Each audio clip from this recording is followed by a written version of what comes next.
Hi guys, thanks for tuning in to another video. So a lot of you have requested me to do a video about cost of living in Qatar, and this is what this video is about, so stay tuned.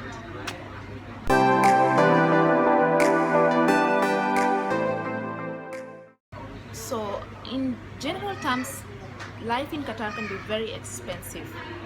This was not so like 2 years ago before the blockade, and if you want to understand more about the blockade of Qatar, you can Google it. And it basically speaks about diplomatic ties between Qatar and its neighboring countries like Egypt, Saudi Arabia, Bahrain, and the United Arab Emirates.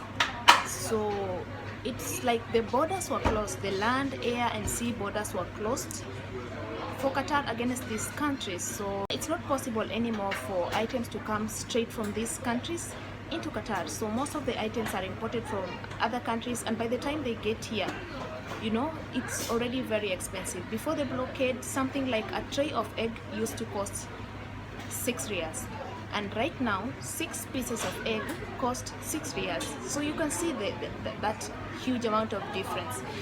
A packet of milk, which is a 1 liter pack, used to cost 2.5 riyals, and right now it costs 5.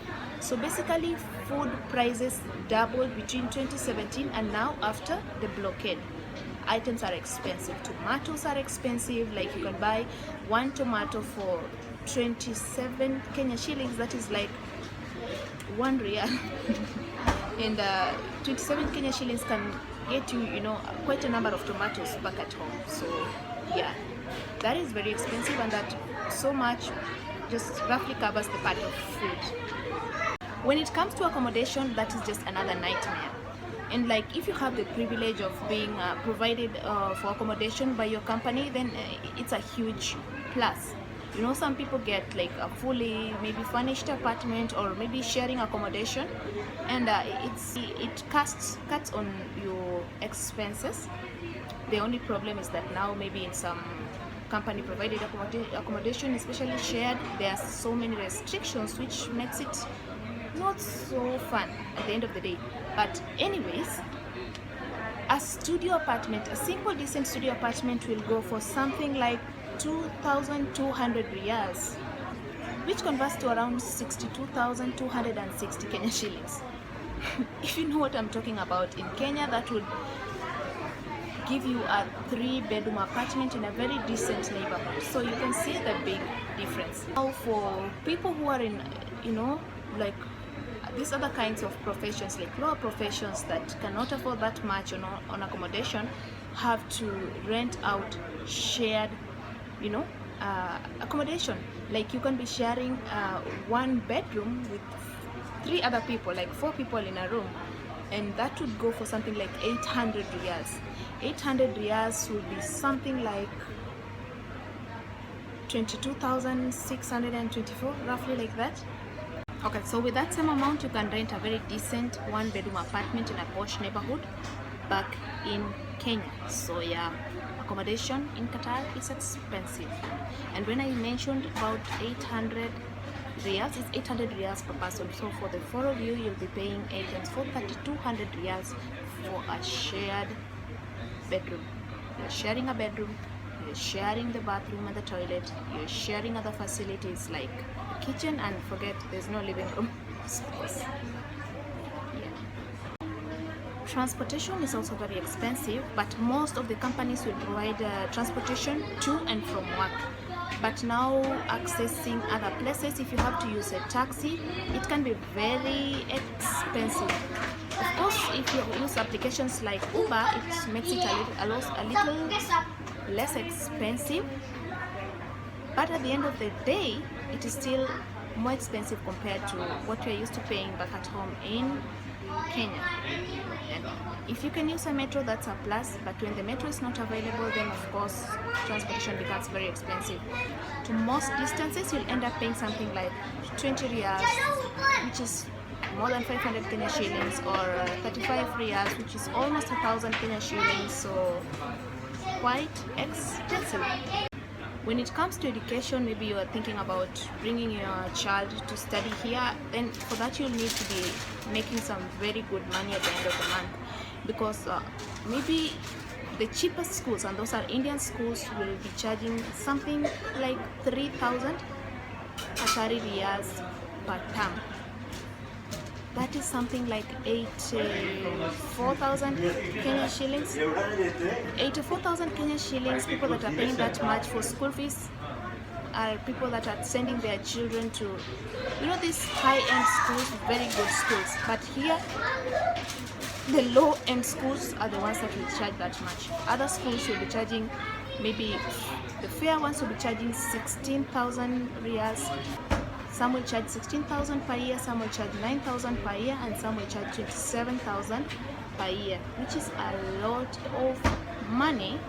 And also for self-improvement for yourself, you know, there are so many courses that are being offered around here, like health, like safety courses for safety officers, management courses, maybe even courses for nursery school teachers. You still have to part with not less than 3,000, you know, riyals for that course that will only go for 3 months. So you imagine 3,000 riyals for 3 months. That is like 80-something thousand you're paying for a course that will only take 3 months. It's a lot of money. It can be very expensive. If that was how much we needed to pay to go to take like short courses back at home, not so many people would be able to afford it. So again, education, very expensive. Healthcare, that is cheap if you have a health card, and most people do. Most companies will actually provide access to a Hamada medical card, and if you go with that to the hospital, then you get free consultation, and medicine will cost you maybe less than 10 riyals for all the medication that you're supposed to be given. And if you don't need any medication, it's just consultation, you'll end up paying nothing for it. So that's a plus when it comes to healthcare if you're going to maybe a public facility. But of course, private facility, that is something totally different, and it will be obviously expensive. Obviously expensive. You need to pay maybe something like 300 riyals to get the medical assistance that you need. So when it comes to entertainment, a movie ticket will cost something like 35 Qatari riyals, which is 900 and something Kenyan shillings. Maybe not such a huge difference, but yeah. So when you're considering cost of entertainment, that is how much you will get. So another thing is airtime, and the cheapest calling card that you can get is for 5 riyals. That's the cheapest you can buy, and that is around 140 Kenyan shillings. And yeah, that will take you like, okay, it will expire after a month if you're buying for like calling. But if it is data, it will still cost you 5 riyals, but it will expire in 24 hours. You see, that is crazy. Unless you have access to the internet, you have to keep buying like a data card for 5 riyals every day, or you can buy for 10 riyals. Okay, 10 riyals is around 280 Kenyan shillings. So the cheapest 5 riyals, and then 10 riyals, and then as you go. But of course, for most people, we use Geo Safari to call home or to call other countries, and the only problem is the reception is not always very good. Sometimes you have to try like 10 times before you can get through. But once you get through, then the line is clear. But yeah, that is something. For Geo Safari, it's very cheap. If you can top up like 100 shillings, Kenya shillings, or Safaricom, you can call several times. Like 100 shillings will give you something like 35 minutes. Yeah, you can talk and talk and talk. You can't, maybe most of the time you won't even finish that much. But if you're calling directly from maybe Ooredoo or Vodafone, you will end up spending 10 riyals, that is 270 Kenya shillings, just on one call. Very expensive. So to sum it up, cost of living in Qatar is expensive, but then again it depends with how much you're making, and it depends with how much, or like what benefits you're getting from your company.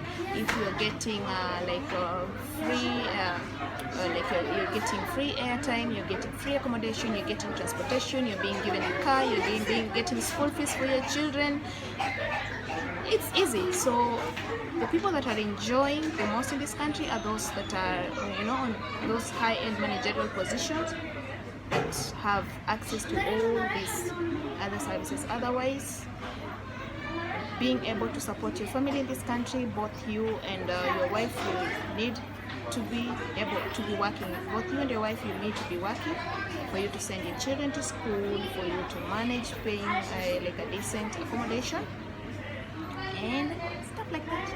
So in case I've left anything out, you can just put your comments down below. And thank you again for watching this video. If you liked it, give it a big thumbs up, and of course remember to subscribe, share, and I'll see you in the next video. Love you guys. Bye.